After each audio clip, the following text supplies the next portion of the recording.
Dear racing fans, we've been waiting for you. We've been working, prepping, training, putting together thrilling races, high stakes, favorite traditions, and fresh experiences. From right on the rail to the top of the hill. Whether it's your first meet or your 50th, we can't wait to welcome you back this fall. Love, Keeneland. And hi again, everybody. Jeremy Plonk from Horse Player Now. Pleasant Tuesday night to you. Those of you checking out the archives on Wednesday, let's get set for week 2 of the Keeneland Fall Meet, shall we? 8-race card on Wednesday. First post just after 1 o'clock. $50,000 carryover in the Toyota Super High 5. The wagering big news for the Saturday card. $50,000 to $44.70. That will go on race number 8. On an 8-race program.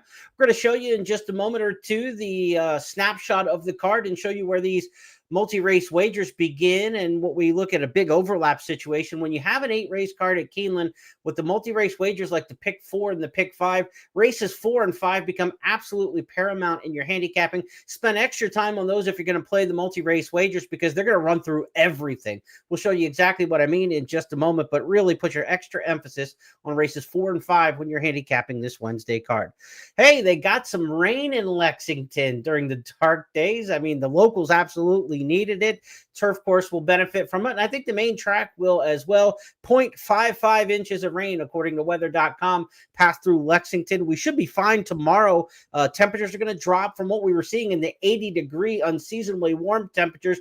We're going to drop 20 degrees or so on the thermometer. But I think what's going to happen is the main track is going to tighten up a little bit from that little over a half inch of rain that they got in Lexington. Mother Nature finally doing her part that the water trucks tried to keep up with during opening weekend. Now, during opening weekend, huge closures still were not a great deal at Keeneland, but horses were coming from farther off the pace statistically than what we're used to seeing. Take, for instance, the sprint races on the main track. Typically, a horse who wins a sprint race at Keeneland in the fall meet is 1.17 lengths off the lead after the opening half mile of a sprint race. That was 1.77 lengths, so 0.6 of a length, almost 3/4 of a length more farther back on average, winning on the main track. So that doesn't sound like a huge amount, but we're talking about over the course of 15, 20 races, and the difference. There were more horses who were able to stalk and pounce and get by front runners. In fact, it took until the last race on the card on Saturday, race 11, second day of the meet, before we had a wire-to-wire winner. When the Wesley Ward first-time starter ran so big heartily in that finale on Saturday to win wire-to-wire. Now, we did see horses win on the lead or closer to the lead a few times on Sunday's card, so that started to change. I think we're going to see a little bit of a shift with the weather, the cooler temperatures. The track's not going to be as dry and cuppy and is dependent on the water trucks to keep it together. And I think that's going to produce a little bit faster surface. A faster surface is less tiring, and a less tiring surface tends to favor horses who have early speed. It's all kind of a natural cycle in that respect. So I'm assuming we're going to see a little bit more front-running speed here to start off week 2 than what we saw during opening weekend at Keeneland.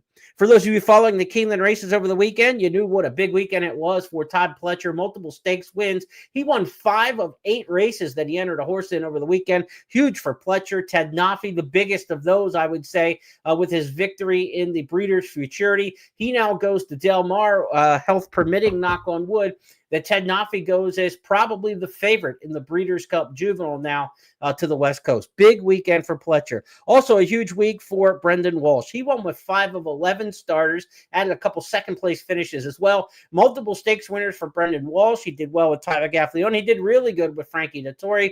We'll keep an eye on those connections, considering that Walsh only had 1 starter on the Saturday card. He went 5 for 10 the rest of the week. He was absolutely on point.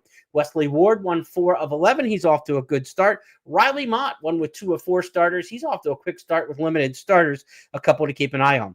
Now, if I would have given you the option, you get to pick these 5 trainers opening weekend. You get Kenny McPeak, Chad Brown, Mike Maker, Mark Cassey, and Cherie DeVoe. Would you have taken 0 for 39? That's what they were combined, which is almost incredible for a Fall Stars weekend at Keeneland. For those 5 power barns and successful barns here at Keeneland to go 0 for 39. That has to shift at some point in time. They're not going to stay ice cold. But sometimes what we see here at Keeneland is a slow start to a meet kind of continues, and a fast start to a meet continues as well at these boutique short meets. Remember, 17 days of racing. Get hot, stay hot, start cold, stay cold sometimes. Let's keep an eye on that. But again, to repeat, Cherie DeVoe, 0 for 12. Mark Cassey, 0 for 7. Kenny McPeak, 0 for 8. Chad Brown, 0 for 6. Mike Maker, 0 for 6. If a lot of connections were 0 for 6 at Keeneland, you wouldn't even mention it. But when it's those 5 names that have struggled opening weekend, it is something to kind of keep note of as we go through the handicapping. Now, as for the wagering opening weekend, I had 3 winners each day. That's the good news. The bad news, none of them paid anything. I did not have a good weekend trying to get some prices home. We hope to be able to pull that off this week. Favorites won 16 of 31 races opening week. That's an extremely high percentage, over 50%, obviously at 16 for 31. But what's also interesting is 6 of the 31 winners paid 10 to 1 or more. And while that doesn't sound like a huge number, generally speaking in horse racing, 10 to 1 shots or more are going to win about 10% of the races. So with 31 races run opening weekend, we should have saw 3 winners at 10 to 1 or more, and that would have been about on par. On a 10 race card, 1 out of 10 goes to a horse 10 to 1 or higher. On average, you'll have days when chaos ensues. You'll have days when chalk ensues, but over time. So we actually had twice the amount of 10 to 1 winners than you statistically probably should have opening weekend, which tells you there were some chances to get some prices, and they weren't horses that were just impossible. Of those 6 winners, 10 to 1 or more, they were all between 10 and 18 to 1. So it wasn't like you were out there fishing for 40 to 1 shots that are very difficult to come up with. I didn't come up with any of the 6 that paid good numbers. I need to do better this week in trying to find some of those. Hopefully you will as well. Week 2 at Keeneland features 3 stakes races. The Sycamore Stakes on Friday, the Queen Elizabeth II Challenge Cup on Saturday, the last Grade 1 stakes of the meet, and then on Sunday, the Grade 2 Franklin for the Filly and Mare Turf Sprinters. That gets you caught up to where we're at right now. Saratoga Shippers pulled off 9 wins on Fall Stars weekend. That'll start to dissipate as we get further into the meet, and we're not so stakes heavy as we were at the beginning of the meet. 8 winners from Kentucky Downs opening weekend, so 1 less than Saratoga. Surprise, only 2 from Churchill September meet. But remember, this is the one that butts right up against the start of the meet here at Churchill Down or at Keeneland.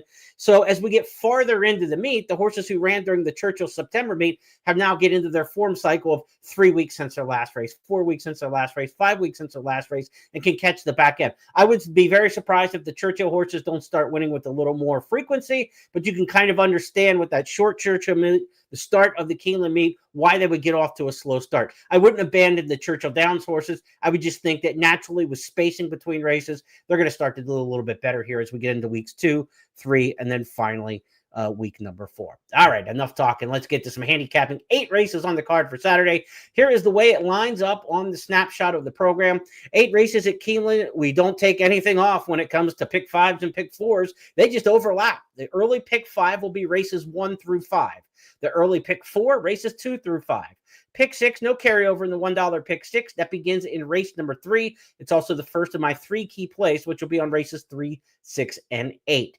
The late pick 5 is going to start in race number 4. So race number 4 is going to be part of the early pick 5, the late pick 5, and the early pick 4. 3 sequences, including the pick 6, which will be 4, run through race number 4. If that's not enough, race number 5's got everything. Race number 5 starts the late pick 4. It's also part of the early pick 4, races 2 through 5, the early pick 5, and of course the late pick 5 second leg. So race number 5, everything runs through there. If you have no opinion in race number 5, it's going to be a spread race for you in a lot of different wagers. If you can focus and find a horse you love in race number 5, it becomes a much more attractive sequence of multi-race wagers to bet. As I mentioned, my key plays include races 6 and 8. The Toyota Super High 5 will be race number 8, as it is the final race on the card each day. Carryover $50,224.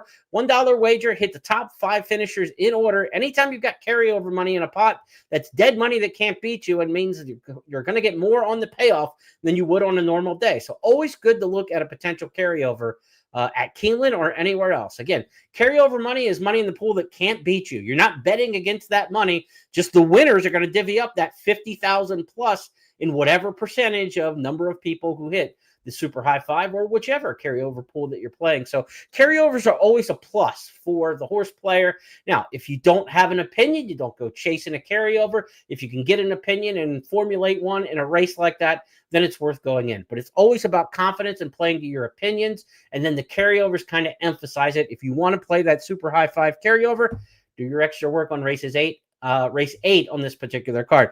I've got it as a key play. We'll talk about that when we get to it in race number 8.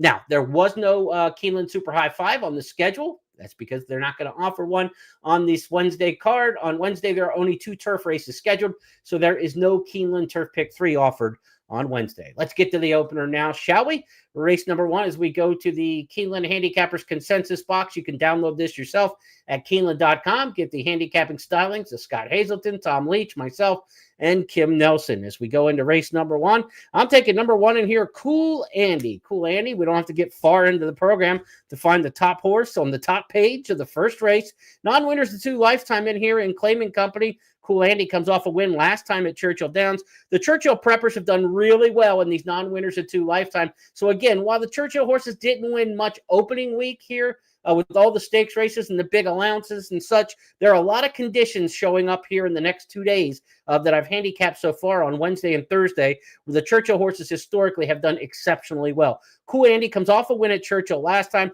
The other reason I like this horse, Practical Joke, the sire, gets more than 20% winners here over the main track. You get a top jock like Luis Saez with an inside advantage at a mile and a 16th here. A really good draw. Give me the 1, Cool Andy, in here. That's going to start me off with an 8-1 top choice in race number 1. Handsome Pants, the 4, top choice in here for both Tom and Kim. Handsome Pants at 4-1 in the morning line. Kenny McPeak, the trainer, comes off a cold opening week. We'll see if he heats things up.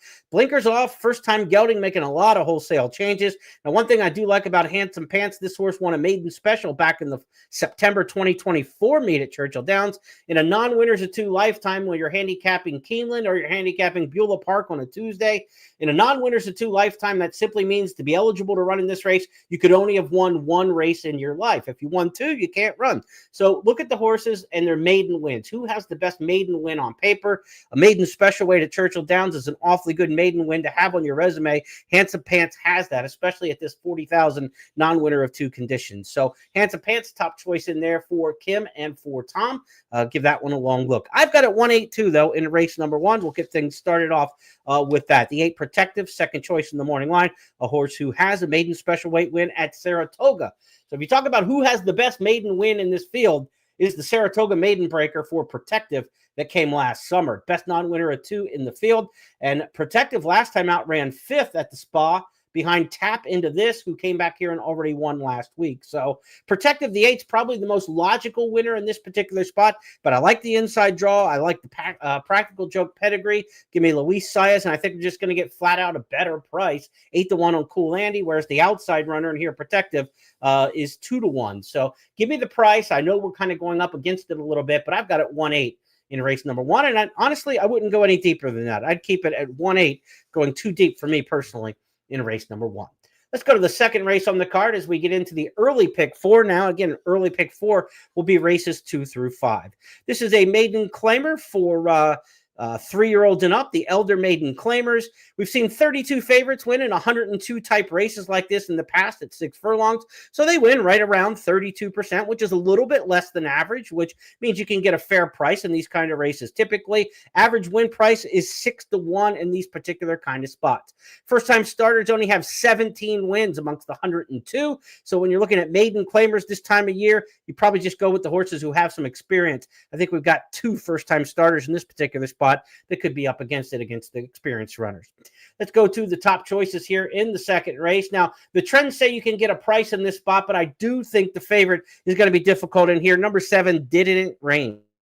This horse is dropping in class coming out of the races at Churchill and Ellis and Maiden Special Company. The one time showed up for a maiden claiming tag, ran a dynamite second, just got nailed on the wire by Omaha Beach, who's a 26% sire over the main track here at Keeneland over the last 4 years. Alstall Jr., one with his first starter of the meet. I'm going to take the 7 in here, Didn't It Rain, as the top choice, but the short price. So I'm not singling in a race like this with a favorite. So even though you take a horse like this on top and you say, well, the stats and trends are telling you that these kind of races produce a fair price, a little bit less than average win percentage for the favorites, I still think the 7's the best horse in this race and matches up on top. But that tells me in a race where the favorites don't have any kind of dominant edge and 6-1 prices are pretty juicy in these kind of races overall, that this is a race in the multi-race bets that I want to get some coverage. I want to get some prices. So while I have the 7 on top, number 2, Cloud number 9 is one I want to keep an eye on here at 15-1. I think we can get a decent price on this one. Cloud number 9, second-time starter in here, showed up at Churchill Downs in the debut, walked out of the starting gate, wasn't prepared for the start, finished up decent enough, and an 11-horse field, 15-1, was kind of a middling price in that big of a field size for a Brian Williamson barn that's not going to get bet typically. Arietta was aboard, so the horse was somewhat live on the tote board, had a decent work at Ellis Park back in August for that debut. It was a sloppy track, so I think there's a lot of excuses that can go to number 2, Cloud number 9. Now you get a good speed jockey in Jareth Loveberry riding. Hopefully this horse gets out of the gate a little bit better. I like the price in there. I think we're going to get a good number on Cloud number 9. The 8 also want to keep an eye on here, Northern Voyage, a horse by McKenzie. Peter Urton brings this one from an Ellis Park turf race, makes the drop from maiden special to maiden claiming. That's a pretty good move. The maiden special to maiden claiming drops here at Keeneland. Most of the horses in this race are coming out of the maiden special weight ranks. I think you can go deep in this race. 7, 2, 8 I've got as my top choices. The 9 and 1 also horses I've got mixed in there. So 4 or 5 deep in this race if you want to. I wouldn't be against anybody who stretched out and tried to get a little bit in here. With Didn't It Rain being top choice by 3 handicappers and Scott picking Didn't It Rain second, 8-5 in the morning line might actually go shorter than that. So look, the horse was 27-1 last time, 21-1 before that. Do you want to take 6-5 the way that we're handicapping this race? Probably a vulnerable favorite at 6-5. So I think it's a good race to spread in the multi-race wagers, whether you're playing the early pick 5 or the early pick 4 that starts in this particular spot. That's why we handicap ahead. We're trying to find out where the prices might be on a particular card and how we want to budget our money. To the third race we go. The pick 6 starts in here. The first of my 3 key plays on the card as well. This is a starter allowance, mile and a 16th distance for these runners. We've had 23 fall meet starter allowance route races like this. Favorites are 9 for 23, so they're hitting a little bit above average, right around average, 7-2 average price. So this isn't a race to go shopping for big bombs that often.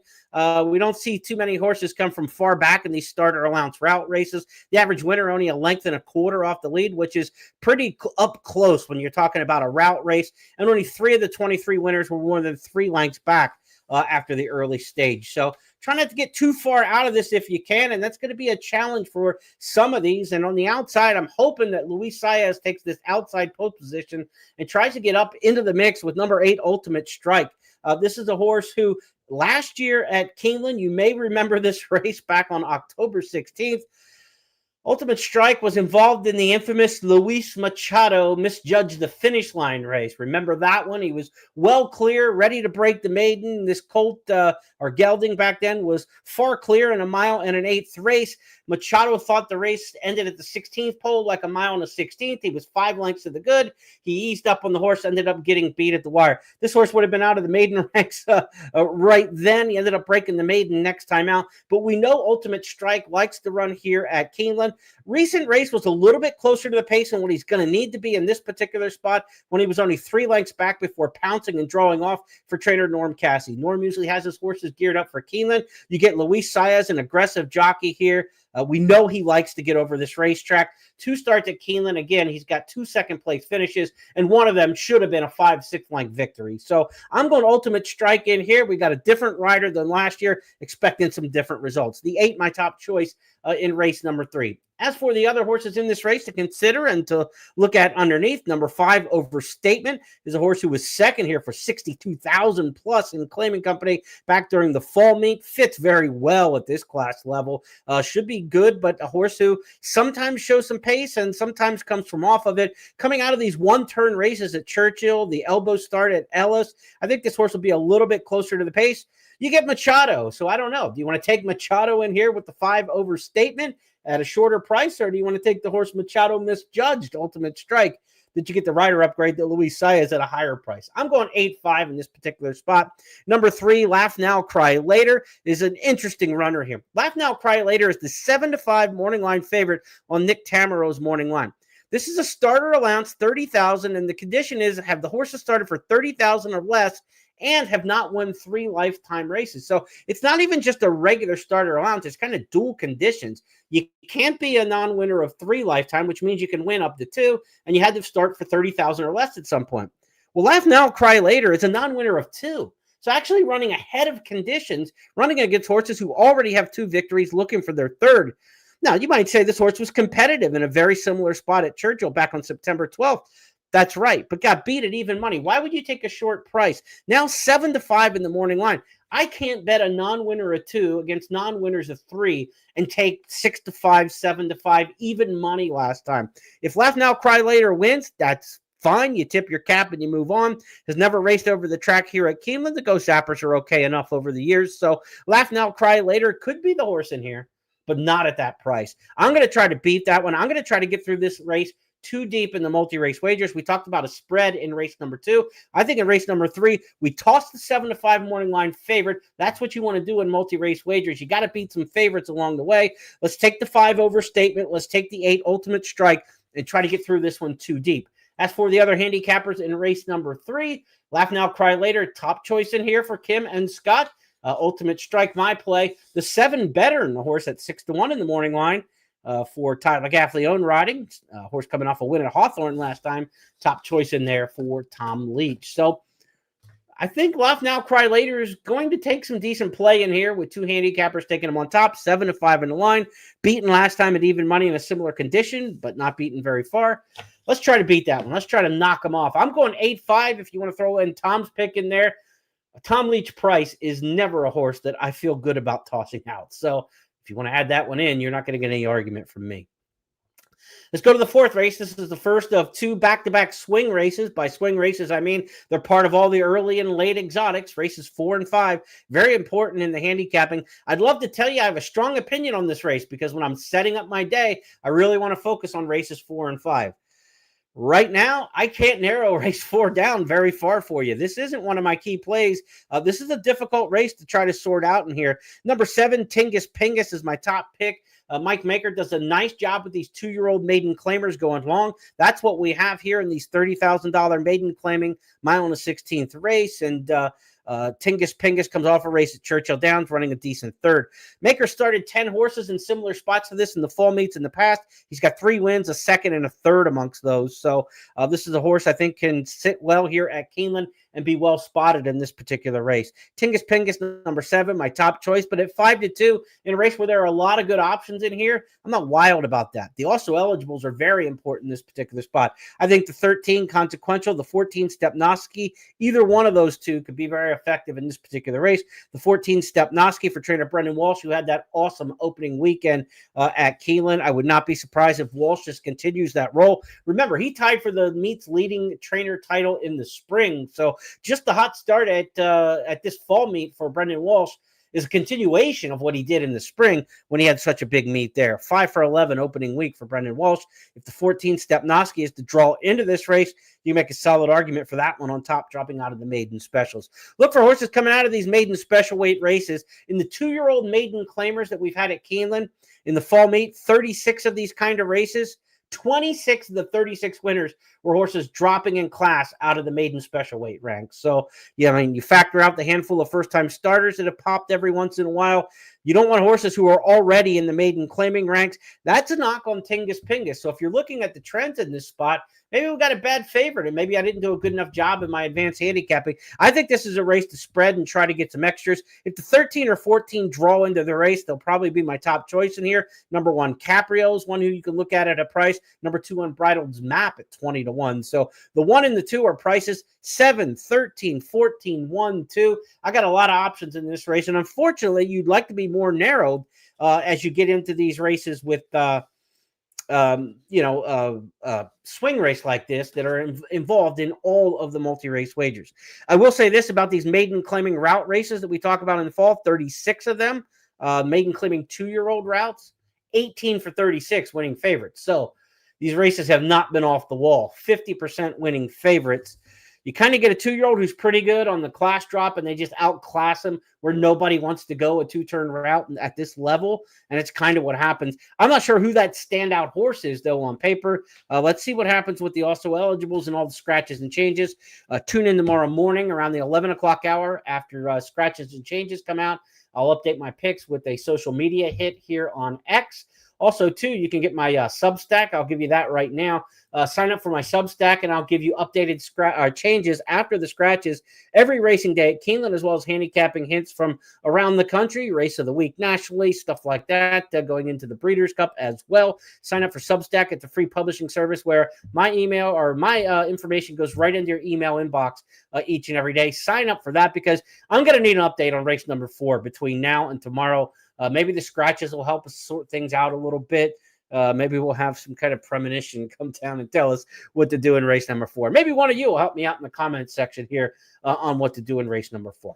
Let's go to the 5th race. This is the second of back-to-back swing races on the card. Race number 5 starts the late pick 4. This one's a part of everything, like we mentioned at the top. If you're just joining us, the early pick 5 ends in race 5. The early pick 4 ends in race 5. The late pick 5, it's the second leg. And race number 5 starts the late pick 4. Everything hinges around this spot, and there is a lot of speed in this race. 1, 6, 7, 8, 9, all kind of want to go to the front in this $32,000 level claimer. Mile and a 16th distance that we see in these races.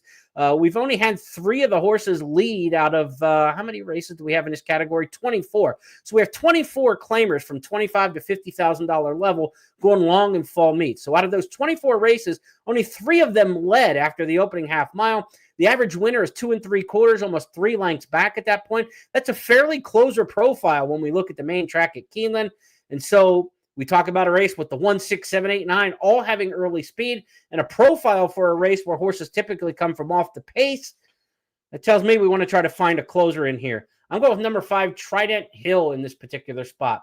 Race number 5, give me the 5 Trident Hill, Trident Hit. Also the top choice in here for Kim. As for the other handicappers here in race number 5, Trident Hit, third choice for Tom. Why do I like Trident Hit? I think the winning race, if you go back in the past performances, with this horse ran at Oaklawn back in February. 5th by 5, 5th by 3, 4th by 2, 3rd by a neck, win by 2 under Tyler Gaffleone. That's the kind of winning trip that we could see here at Keeneland. Trident Hit has run twice at Keeneland, second in both career starts. The last race was terrible, going longer at Saratoga against much tougher competition. This is a horse who's typically reasonably back. He was 13-1 that day at Saratoga in a 6-horse field. That goes to tell you that race was just super tough, and he was over his head and got outrun that day. So I'm going to come right back with Trident Hit for Ron Moquette. That winning trip at Oaklawn, if we can repeat that in the past races here at Keeneland. This is one I like a decent amount in here. Number 5, Trident Hit. Number 6, Magnolia Midnight's probably the best of the speed horses in here. If you're going to take one of the front-running types, that one certainly, and the 8, Eastside Cool.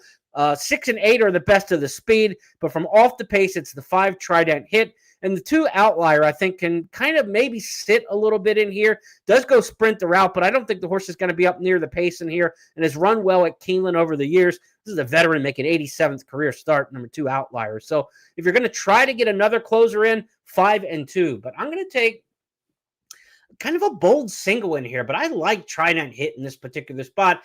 And the problem is if I don't single with Trident Hit in this spot, then I got to start to break in some of the speed horses. And the 6 and the 8 look logical amongst the front runners.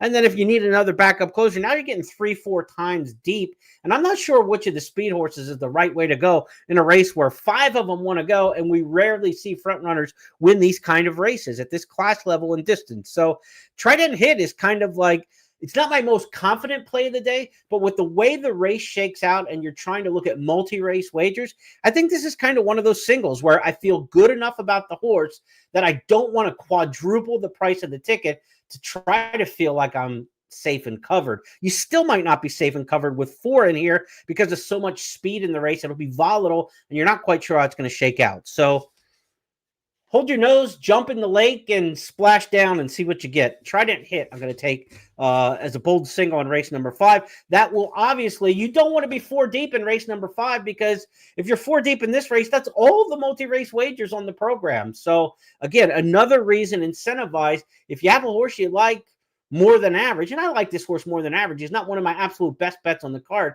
but I like him more than average, then you're probably best off just singling in this particular spot. Let's go 6th race on the card here. Races 6, 7, and 8 to wrap things up. This will be my second key play on the program. We've got a 1.125 maiden special weight here in race number 6. These are 3-year-olds and up. We've only had 13 of these kind of races in the fall at 9 furlongs on turf for this older maiden special weight cast. Of those 13 races, favorites have won 6 of 13. None of the winners have closed more than 5.5 lengths, but the average winner's 2 3/4 lengths back. So even though it's a 1.125 and it's farther, it doesn't just default out the back door to a huge closers profile. You kind of want to be stalking, not to the front, but not way out the back end of this race. Of these races, we have seen 8 of the 13 winners prep last time out at a 1.125 or longer.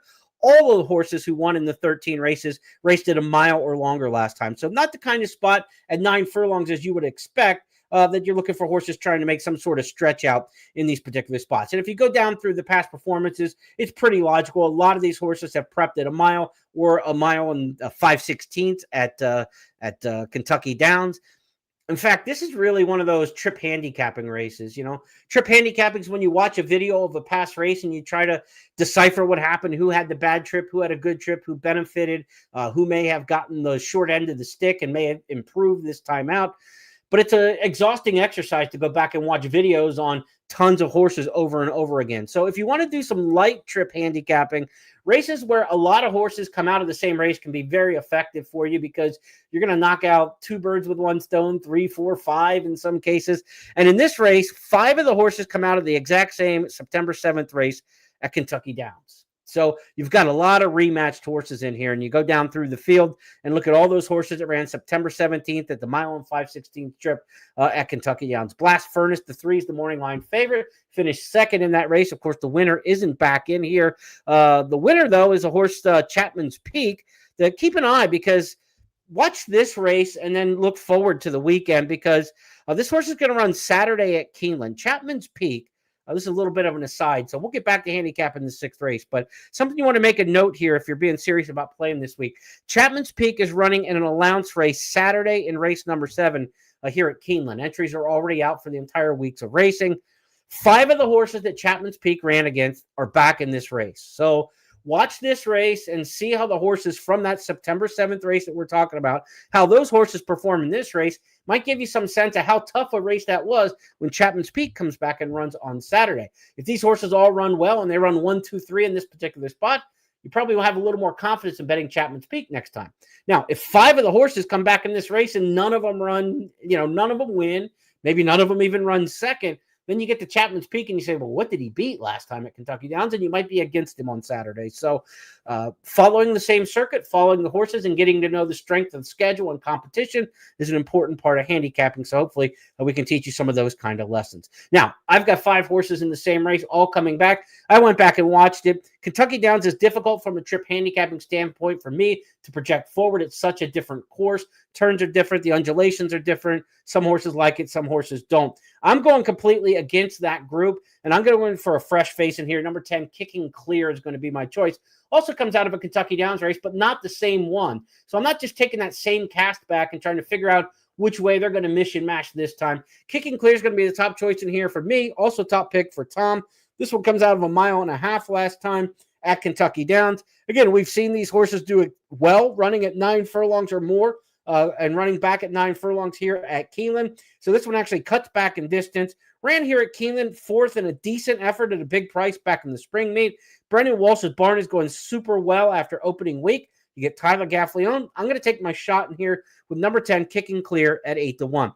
Certainly not a horse I'm going to lay on in single, though. I do think the 3 and the 4, Blast Furnace and Gold Sovereign, the 2-3 finishers out of that common race September 7th that the rest of these horses are kind of coming out of, probably make a lot of logical sense. So 10, 3, 4, Tom sees it the exact same way. Scott's leaning on the 3 and the 4 in this particular spot.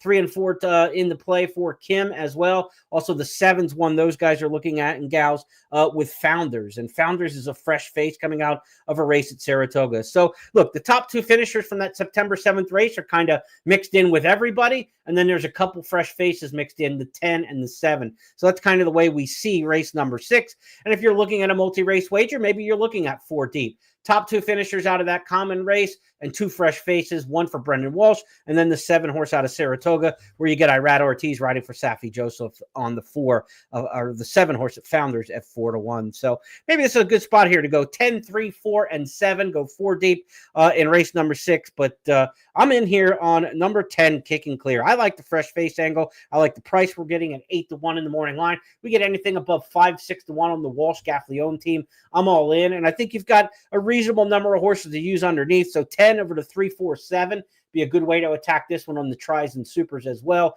And race number 6 is going to be my second key play of the day. Let's get the fresh face in there. Kicking Clear for the Red Hot connections of Brendan Walsh and, of course, Tyler Gaffleone.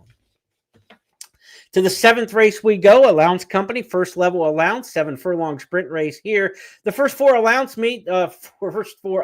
races of this fall meet last week were all won by horses on dirt at 5-2 or less odds. The allowance races were pretty straightforward, not a lot of big prices. Well, when we see these races here in the fall meet, that's not always the case at 7 furlongs in these entry-level allowance races. Favorites are 9 for 28, so just under 33%, slightly underperforming. The average winner, though, is 9-2, so that's dead on.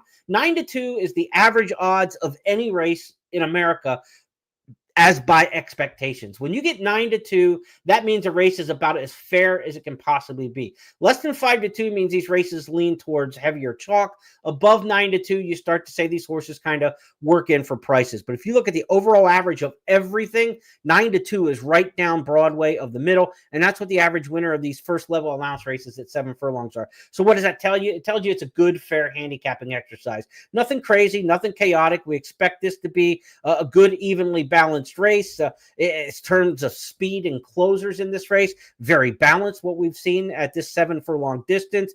Horses from New York have had 12 wins. Horses from Churchill have had 10. This is a good spot for those 2 obvious circuits producing horses coming off the dirt races, obviously in New York and at Churchill Downs versus necessarily turf race at Kentucky Downs last time out. 18 of the winners in the 28 races came out of a sprint. 10 came out of a route race. So you can, a little edge, obviously, to horses who sprinted last time, but you can certainly cut back with 10 of 28 winners, horses who have cut back in distance. I'm going for number 4, Pretty Sure in here. It's another one for Brendan Walsh, Tyler Gaffleone. We'll try to see if they can keep ringing the bell, and that's going to be my top choice. Pretty Sure at 6-1 in the morning line. What a pedigree by Improbable and out of Beautician, who was an outstanding mare. Beautician was a really good one for Kenny McPeak. Blinkers on for the first time for this one. Last time out at Ellis Park, things did not go well at the start and just kind of never picked up the feet. Brendan Walsh training here. Beautician, I talked about the mare, was a very good one for Kenny McPeak. But Brendan Walsh trained Pretty Sure, my top choice. 2 starts back at Ellis. That's the horse I like. That's the race I like. 4th place finish behind Reputation at 7 furlongs. That runner came back to win since then. 3rd start off the layoff. Good workouts in September at Churchill. Looks sharp and fresh for this. Couple 47s in September 17th. Back on October 2nd, last Thursday, that would have been a near bullet at Keeneland, 47-1. I think Pretty Sure is training really well. Horse to beat here in race number 7. Nobody else has the 4 picked on top. Pretty Sure is the second choice in here for Tom. Number 3, No What Ifs, is a horse who gets some love first or second by most of the handicappers in here. No What Ifs coming off a 3rd place finish at Churchill in June. Ran 2nd here behind Zadorsky back in the spring meet in the slop. Certainly a horse for Grand Forcer who's very consistent. Has been in the superfecta in 6 of 7 lifetime. And you get Jose Ortiz riding there. Jose off to a slow start at the meet. 2 for 25 there opening week. We know he can pick it up. He was right in the mix to the last couple races on the card for leading rider here during the spring meet. Interesting runner here. We've got 4. We got the 3 and also the 6 in here. Lady Go-Go for Tom Drury, horse who ran 3rd. He's making his really second start of the form cycle since coming back in June. Good effort last out. 2nd beaten just 3/4 of length. This is a horse who fits pretty nicely, but I like the 4 on top in here. I think Pretty Sure, if we can get anywhere near that 6-1 price, I'm not going to go too deep in this race. I do think 4-3 definitely you want to use in the multi-race wagers. You could talk me into the 6. A long shot look maybe at the 1, Savara de la Sala. Luis Saez rides. He's the top 7 furlong jockey here at Keeneland. Rides it exceptionally. Will be able to get the rail. This horse has a good effort over the racetrack here at Keeneland with a win. 20-1 in the morning line because the class of the races has been less, taking on a little bit better competition. But You get Saez at 7-8, saving all the ground, 20-1 in the morning line. You could talk me into using the one in here, Savara della Sala. Certainly in the exotics, 4/3, 6-1, something along that lines. And really, if you want to get a little bit of cabbage on the one at 20-1 in the morning line, you'll get no argument from me on there with Saez going 7/8 of a mile. Pretty good betting race, actually, in race number 7. End of the 8th and final, we're going to wrap up this podcast with the $50,000 carryover in the Toyota Super High 5. The 8th race on the card is our final key play on the program. We've got some price shots on this card, and none bigger than this one in race number 8. We're going with the 20-1 morning line proposition, Sardis. It's Luis Saez. It's Mike Maker. Mike Maker off to a slow start at the meet. He was 0 for 6 opening week, but Saez aboard this one, a horse who ran second at Keeneland and made the special weight company back here in the spring meet. Comes off back-to-back wins. I'm not quite sure why we're seeing the 20-1 morning line. I think there might be a mistake in that. I mean, there are some other good options in here, but not 20-1 on Sardis off back-to-back wins. Won the maiden special at Ellis, won the first level allowance at Kentucky Downs, was 17-1 that day. Mike Makers won 9 races in this kind of allowance condition at a mile and a 16th in the fall, more than any other trainer. He usually has horses in these spots that fit well. I don't think we're going to get 20-1, but I think we're going to get something, in the neighborhood of 5 or 6-1, maybe 8-1.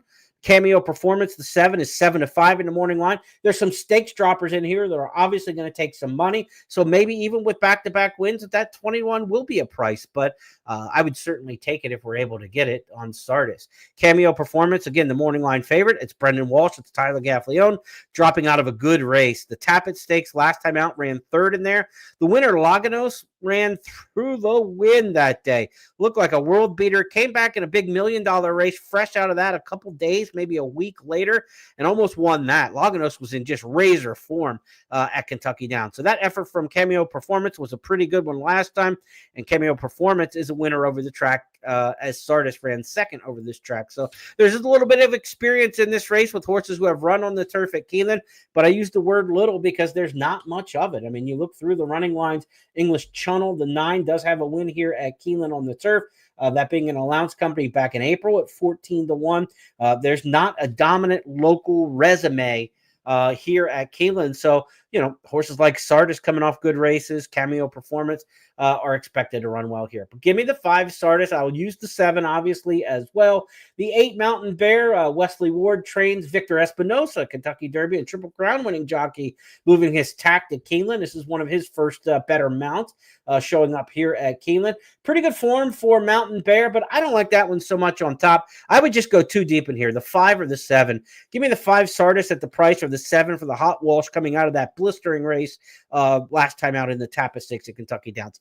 5-7, Cold Exacta, turn it around a little bit as a backup play. Multi-race wagers too deep in this particular spot. So as you can see on the back half of this card, I think there's a lot of 2, 3 deep, no more than 4 deep situations. So I think it's pretty playable late sequence later in the day. And as we review and look with key plays in races 6 and 8, race number 3 also with a key play on the card. We talked about the 5th as a potential single in there with Trident Hit.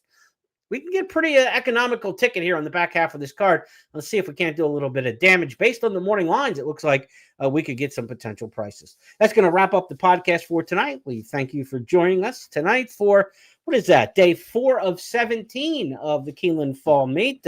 Again, post time 1 o'clock tomorrow.